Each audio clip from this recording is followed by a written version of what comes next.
am 24. Sonntag am Jahreskreis begrüßen ich aus der Kirche von Dummelding, mir überdroh von heute Sonntagsmass.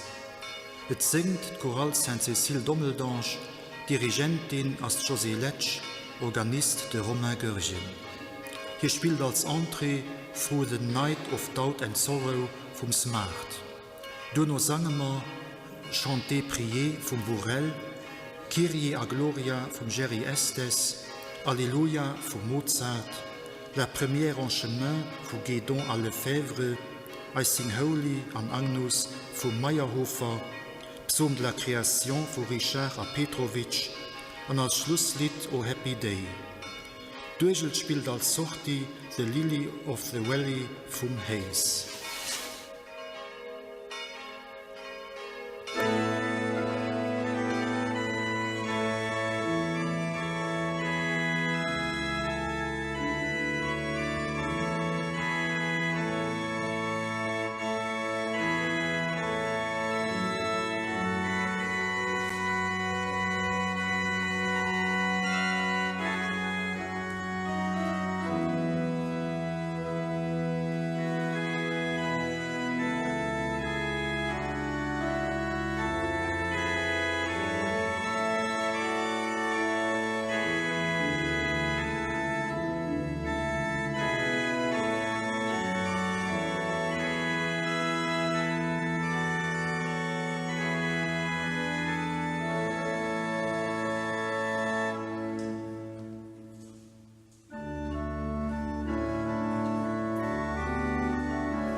Im Namen des Vaters und des Sohnes und des Heiligen Geistes. Amen. Die Gnade unseres Herrn Jesus Christus, die Liebe Gottes des Vaters und die Gemeinschaft des Heiligen Geistes sei mit euch. Leif Leid heut zu Dummelding an der Kirche, leif alle Gül, die da über die Medien mit uns verbunden sind. All Sonntag versammeln wir uns als Gottesvolk, ein Volk von Heiligen und von Sünder, für den Herrgott zu loben, für ihm Merci zu sagen, als ihn Hilfe zu freuen. Den Herrgott lässt eis net am Stach, hier regt eis Hand, erkennt eis entgeint. Los ma Umfang von dieser Heiliger Mass, dem Herrgott seiner Erbarme frohen. Ich bekenne Gott dem Allmächtigen und allen Brüdern und Schwestern, dass ich Gutes unterlasse und Böses getan habe. Ich habe nicht die Gedanken und Worte verfehlt, durch meine Schuld, durch meine Unschuld. Darum bitte ich die Seligen verwahren.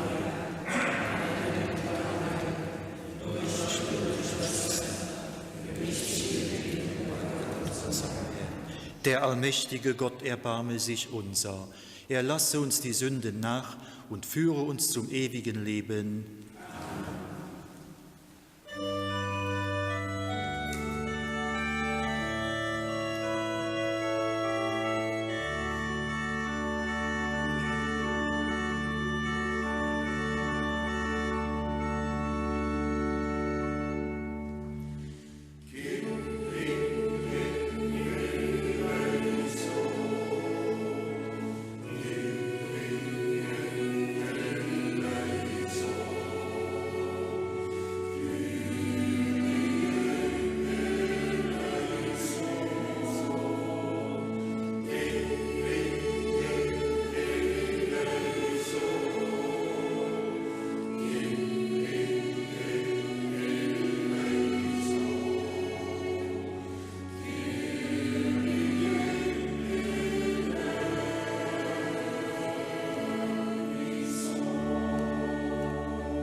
lasset uns beten. Gott, du Schöpfer und Lenker aller Dinge, sieh gnädig auf uns. Gib, dass wir dir mit ganzem Herzen dienen und die Macht deiner Liebe an uns erfahren. Darum bitten wir durch Jesus Christus, deinen Sohn, unseren Herrn und Gott, der in der Einheit des Heiligen Geistes mit dir lebt und herrscht in alle Ewigkeit. Amen. Lesung aus dem Buch Exodus. In jenen Tagen sprach der Herr zu Mose: Geh, steig hinunter, denn dein Volk, das du aus Ägypten heraufgeführt hast, läuft ins Verderben. Schnell sind sie von dem Weg abgewichen, den ich ihnen vorgeschrieben habe. Sie haben sich ein Kalb aus Metall gegossen und werfen sich vor ihm zu Boden. Sie bringen ihm Schlachtopfer dar und sagen: Das sind deine Götter, Israel, die dich aus Ägypten heraufgeführt haben. Weiter sprach der Herr zu Mose: Ich habe dieses Volk durchschaut. Ein störrisches Volk ist es. Jetzt lass mich, damit mein Zorn gegen sie entbrennt und sie verzehrt. Dich aber will ich zu einem großen Volk machen. Da versuchte Mose den Herrn, seinen Gott, zu besänftigen und sagte: Warum, Herr, ist dein Zorn gegen dein Volk entbrannt? Du hast es doch mit großer Macht und starker Hand aus Ägypten herausgeführt. Denk an deine Knechte, an Abraham, Isaak und Israel, denen du mit einem Eid bei deinem eigenen Namen zugesichert und gesagt hast: Ich will eure Nachkommen zahlreich machen wie die Sterne am Himmel. Und dieses ganze Land, von dem ich gesprochen habe, will ich eure Nachkommen geben, und sie sollen es für immer besitzen. Da ließ sich der Herr das Böse reuen, das er seinem Volk angedroht hatte. Wort des lebendigen Gottes.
Der Herr sei mit euch.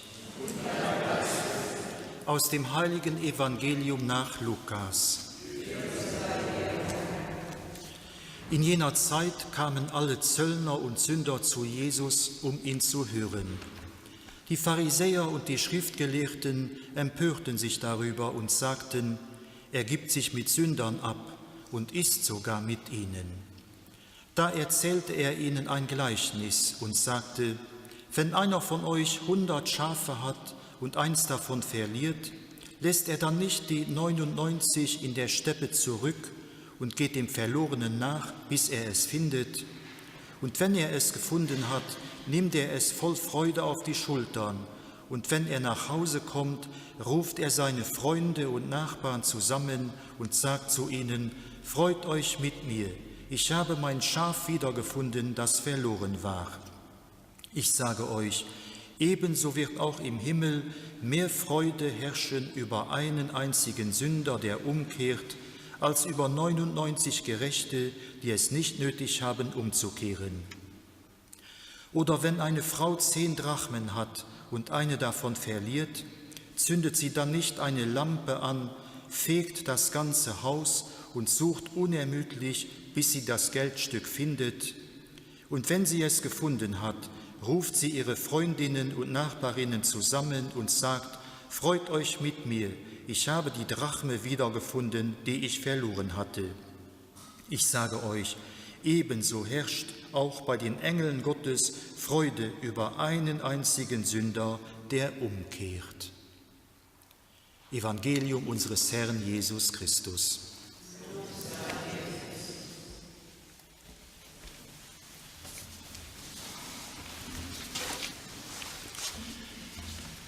Liebe Schwestern und Brüder, für mein Geburtstag kriege ich von meinen Gesichtern ein GPS, ein Navi, geschenkt. Das ist ein feiner Apparat, ein richtig Land der Magik, dem ich am Auto, besonders am Ausland, überall hingehe, wo ich hin will, ohne dass ich auf ein Landkarte muss gucken. Mir so praktisch wie das Spielchen noch ist, tut doch seine Tücken. Wenn ich dir sonst noch wel sympathischer Frauenstimme vom Navi nicht folgen, da seht sie, aber nicht sie muss ein paar Mal und ziemlich unbarmherzig: Veuillez retourner, s'il vous plaît. Bitte wenden Sie und fahren Sie in die Gegenrichtung. Das nervt, zumal wenn Madame sich nicht gibt, bis ich dann endlich manövrieren an der richtigen Weg angeschlagen habe.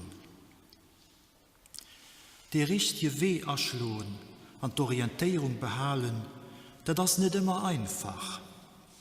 Was für den Auto gilt, für ein Trajet von A auf B zu kriegen, was nach überschaubar ist, gilt noch viel mehr für das reale Leben. Da, wo Menschen in der Weg sind, geschehen Fehler. Wir treffen falsche Entscheidungen, handeln verkehrt, wählen das nicht die richtig wieder. Wir kränken, beleidigen, erschädigen andere als Umwelt und noch Gott.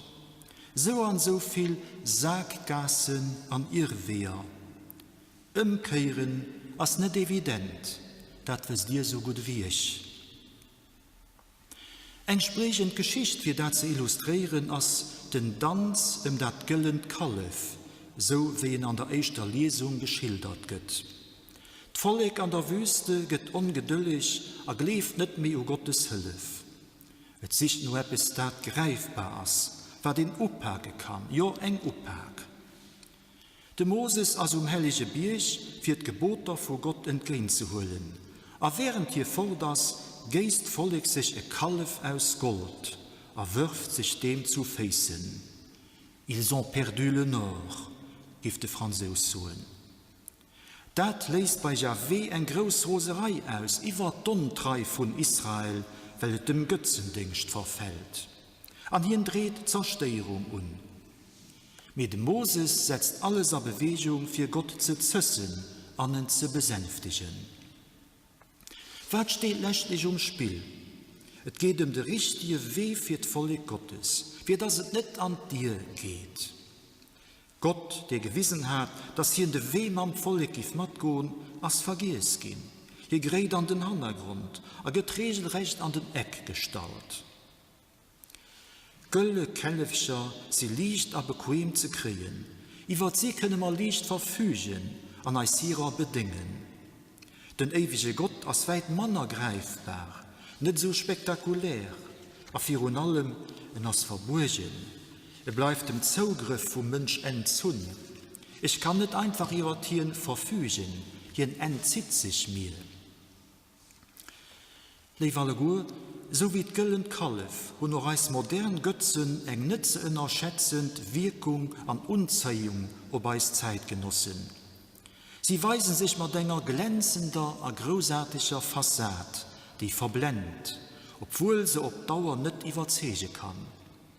Was für Steherbilder, wo mir eis also kreiert, wo mir naiv, wie geblendet rundem hoppelen, so wie die Israeliten an der Wüste.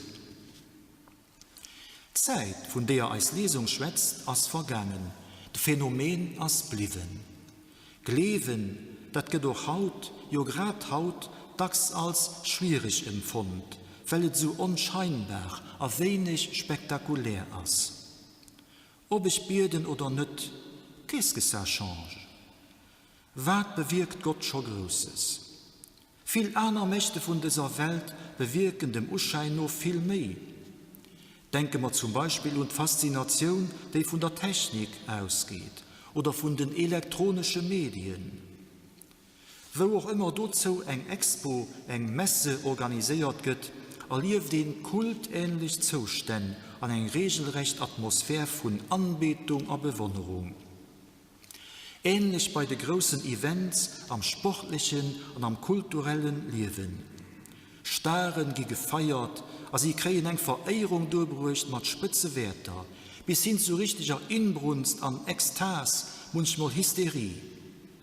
Was alles weit über das herausgeht, was mir und Ergreifenheit der Faszination am religiösen Bereich gern erwerben giffen. Den Tanz in dat güllen Kalf, als du für kein Bild, was depassiert wird, dat weit an die Vergangenheit gibt zurückriechen. Das ist ein Bild, das mitten an unserer Gegenwart steht. An Dach muss ich feststellen, all des Events, so groß und berauschend sie auch sind Endach nimmen ein Feuerwerk, das zwar hell und grell obliegt, dann aber sehr verpufft ist. Schall und Rauch. Das, was Moses vom Birch mitbringt, die Weisungen von seinem Gott, hat par contre Bestand, bleibt bestehen, wann all Friedefeier längst erloschen sind. Das Wort Gottes erweist sich auf Dauer als wahr und richtig, als eine kreative Kraft, die uns orientiert und die uns retten kann. Das ist beständig und verlässlich, es kann ihn definitiv drauf bauen. Lief Matchristen, de Moses weiß, die Volk hat mischt gebaut. Hat dem Gottglauben seine eigene Identität abgehen. Tut Gott gegen de Götzen ein metallen Kälfchen ausgetauscht. Aber Gott sieht darauf hin, lo geht es durch.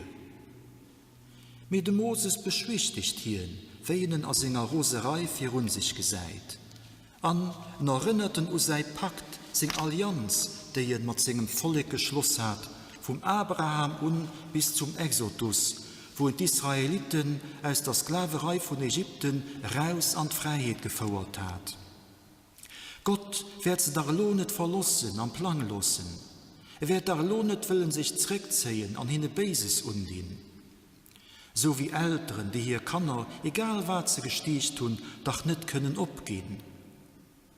Auch was sie nicht verdient tun, kann Gott nicht ernst handeln, wie zu ihnen zu stohlen, weil Gott ist, der voller lebt an Zuwendung ist. Jahrhunderte mehr spät erzählte Jesus, den neuen Moses, vom selbigen Gott, auf von seiner überaus größer Barmherzigkeit, die sein Kanner nicht am Stach lässt. Der Lukas am Evangelium bestärkt das Haltung mit 3 Beispielen. Besonderer Wert legt hier auf die Friede, die abkönnt, wenn ein etwas, was verloren war, findet. Wir alle kennen die Friede, wenn wir als Schlüsseln oder die Carte d'identité oder ein Bijou, ja was doch immer, durch langem Sichen entdecken. Beim Evangelist Lukas als es den Hirt, der sich Nopa auf Freund zusammentrommelt, wie dat sie sich madene freien über dat Schof, dat ihr gange war, auf von Himmelo Fund gouf.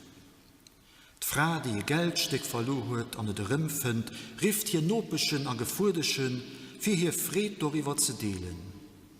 An der verlorene Sohn, dat gleich nicht zumal nicht geliest, als er aber ganz geläufig, der verlorene Sohn, den zurückkennt, geht vom Pap mit offenen Armen empfangen, kriegt Friede fest mit Musik und dann so freiert, dat singesgleichen Sicht. Lief Leid, die biblischen Texte von diesem Sonntag sprechen tief menschliche Erfahrungen an. Sie schwätzen uns von Schuld, von Sünd, von Versohlen. Und dabei sohlen sie vieles aus über Gott. Lesung aus dem Buch Exodus erzählt zwar über den verbrühten Volk, aber noch, dass es immer mehr Gefahr lebt, sich zu verheddern und vom Herrgott aufzukehren. Aber sie erzählt auch von Gott, den sich Stimme lässt, an net an der Roserei stroft. Gutheit vom Herrgott as mei stark wie sei berechtigten Irrja iwwer menschlich Fehlverhallen. Diese Gott will deis retten, schenkt deis du winst seiner Erbarmen. Von ihm gi mir Rimmfund, am hat Frieden opgeholt. Dat, lief Brüder und Schwestern, als die frohe Botschaft von den heutigen Lesungen. Wenn wir am Auto unterwegs sind und die Stimme vom Navi sieht, wir sollen umkehren, haben wir besser, wir machen die Wendemanöver so bald wie möglich. Weil nur so kommen wir ans Ziel. Wie weit machen wir das nicht öfters an unserem Leben, ob die Stimme vom Gewissen lauschen, immer Erbarmen bitten, verhalen ändern, umkehren. Amen. Ich glaube an Gott, den Vater, den Allmächtigen, den Schöpfer des Himmels und der Erde, und den Jesus Christus, seinen eigenen Sohn zu erleben, empfangen durch den Heiligen Geist, geboren von der von Maria, gelitten unter Pontius Pilatus, gekreuzigt, gestorben, begraben, hinabgestiegen in das Reich des Todes, am dritten Tag auferstanden von den Toten, aufgefahren in die Himmel, sitzt zu Rechten Gottes des allmächtigen Vaters, von dort wird zu richten die Lebenden und die Toten. Ich glaube den Heiligen Geist, die heilige Kirche, Gemeinschaft der Heiligen, Vergebung der Sünden, Auferstehung der Toten und das ewige Leben. Amen.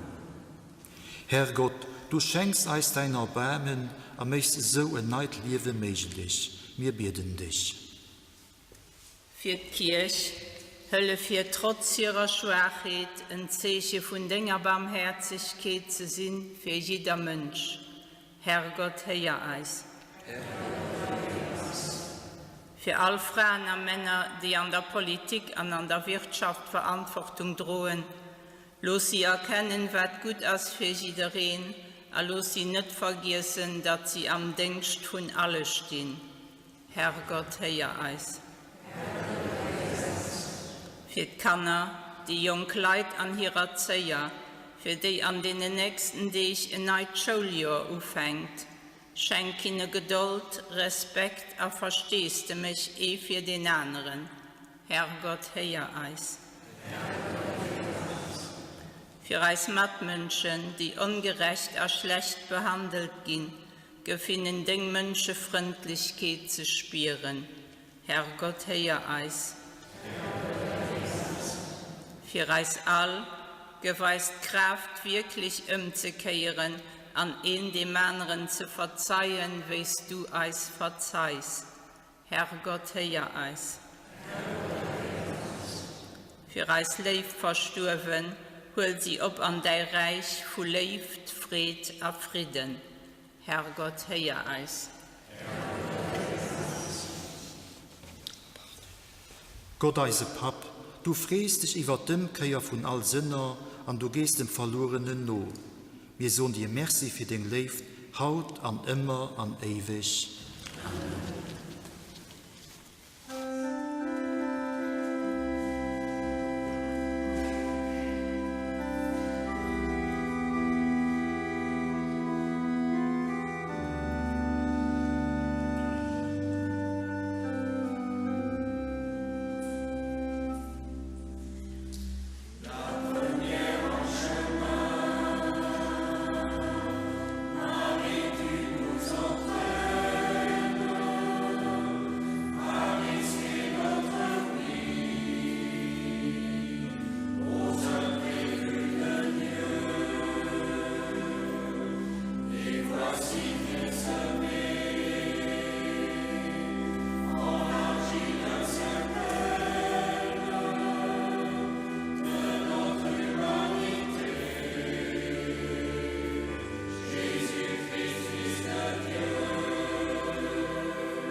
Lasst uns beten zu Gott, dem allmächtigen Vater, dass er die Gaben der Kirche annehme, zu seinem und zu deinem ganzen Welt.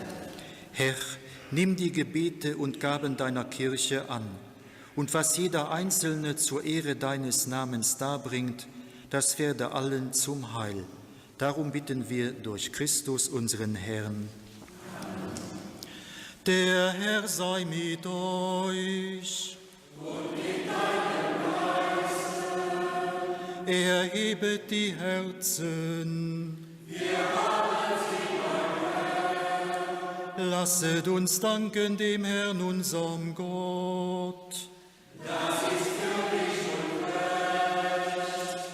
In Wahrheit ist es würdig und recht, dir, Herr, heiliger Vater, allmächtiger, ewiger Gott, immer und überall zu danken, durch unseren Herrn Jesus Christus.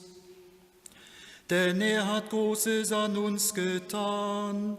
Durch seinen Tod und seine Auferstehung hat er uns von der Sünde und von der Knechtschaft des Todes befreit und zur Herrlichkeit des neuen Lebens berufen. In ihm sind wir ein auserwähltes Geschlecht, dein heiliges Volk, dein königliches Priestertum. So verkünden wir die Werke deiner Macht, denn du hast uns aus der Finsternis in dein wunderbares Licht gerufen. Darum singen wir mit den Engeln und Erzengeln, den Thronen und Mächten und mit all den Scharen des himmlischen Heeres den Hochgesang von deiner göttlichen Herrlichkeit.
Ja, du bist heilig, großer Gott, du bist der Quell aller Heiligkeit. Darum kommen wir vor dein Angesicht und feiern in Gemeinschaft mit der ganzen Kirche den ersten Tag der Woche als den Tag, an dem Christus von den Toten erstanden ist. Durch ihn, den du zu deiner Rechten erhöht hast, bitten wir dich. Sende deinen Geist auf diese Gaben herab und heilige sie, damit sie uns werden, Leib und Blut deines Sohnes, unseres Herrn Jesus Christus. Denn am Abend, an dem er ausgeliefert wurde und sich aus freiem Willen dem Leiden unterwarf, nahm er das Brot und sagte Dank, brach es, reichte es seinen Jüngern und sprach, nehmet und esset alle davon. Das ist mein Leib, der für euch hingegeben wird.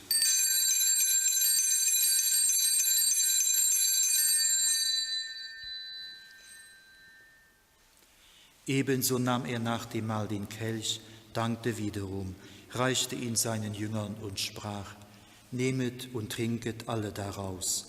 Das ist der Kelch des neuen und ewigen Bundes, mein Blut, das für euch und für alle vergossen wird zur Vergebung der Sünden. Tut dies zu meinem Gedächtnis.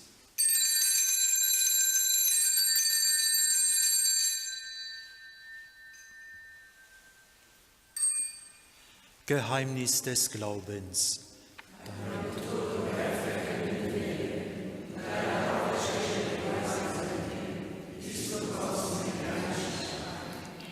Darum, gütiger Vater, feiern wir das Gedächtnis des Todes und der Auferstehung deines Sohnes und bringen dir so das Brot des Lebens und den Kelch des Heiles dar.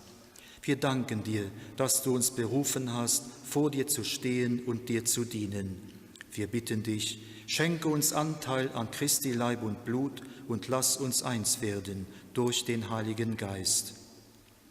Gedenke deiner Kirche auf der ganzen Erde und vollende dein Volk in der Liebe, vereint mit unserem Papst Franziskus, unserem Bischof Jean-Claude und allen Bischöfen, unseren Priestern und Diakonen und mit allen, die zum Dienst in der Kirche bestellt sind.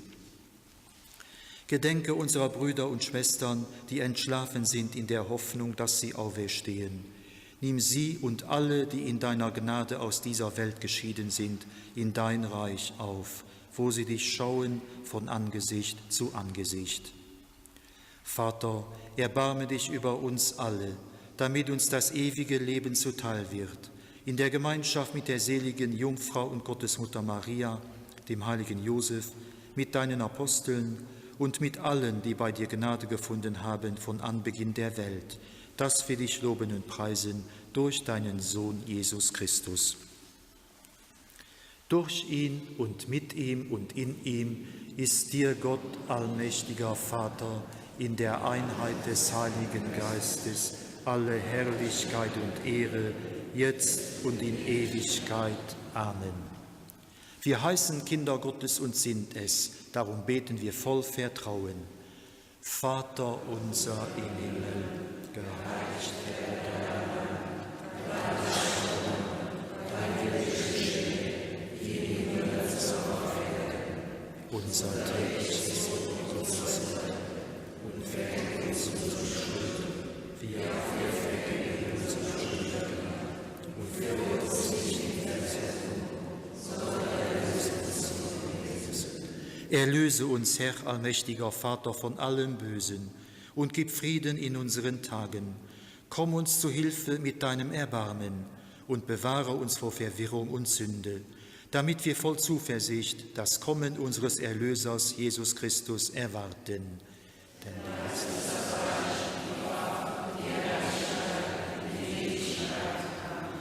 der Herr hat zu seinen Aposteln gesagt: Frieden hinterlasse ich euch, meinen Frieden gebe ich euch. Deshalb bitten wir, Herr Jesus Christus, schau nicht auf unsere Sünden, sondern auf den Glauben deiner Kirche und schenke ihr nach deinem Willen Einheit und Frieden. Der Friede des Herrn sei allezeit mit euch. Schenke meist gegenseitig den Frieden.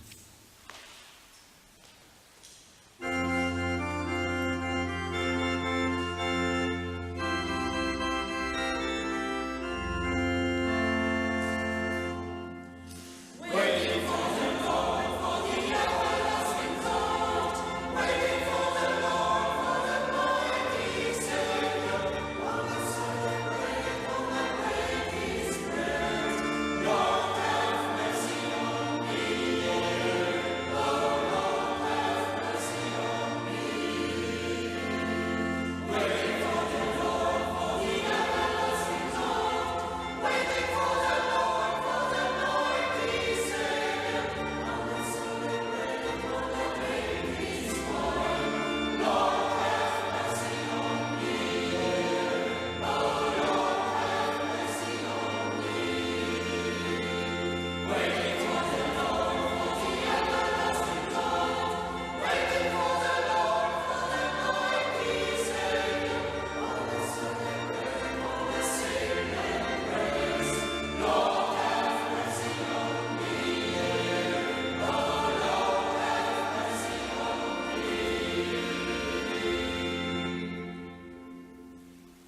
Seht das Lamm Gottes, das hinwegnimmt die Sünde der Welt.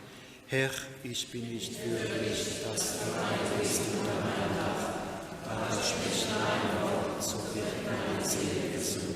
Selig, die zum Tisch des Herrn geladen sind.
Lasset uns beten. Herr unser Gott, wir danken dir, dass du uns Anteil am Leib und Blut Christi gegeben hast. Lass nicht unser eigenes Streben Macht über uns gewinnen, sondern gib, dass die Wirkung dieses Sakramentes unser Leben bestimmt. Darum bitten wir durch Christus, unseren Herrn.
Der Herr sei mit euch.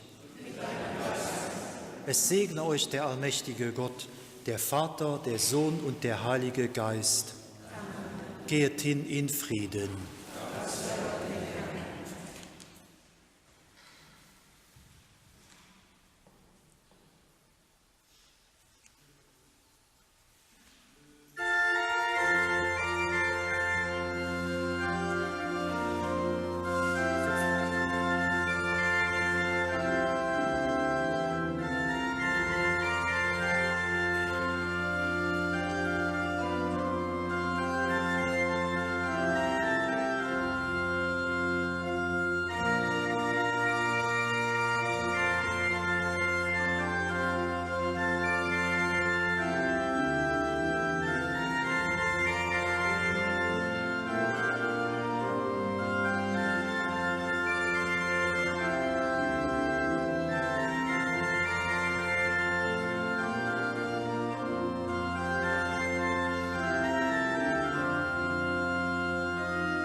Wir haben die Eucharistie gefeiert mit der christlichen Gemeinschaft zu Dummelding. Die nächste Sonntag überdroht man von Christnich. An los schalten wir zurück an das Studio.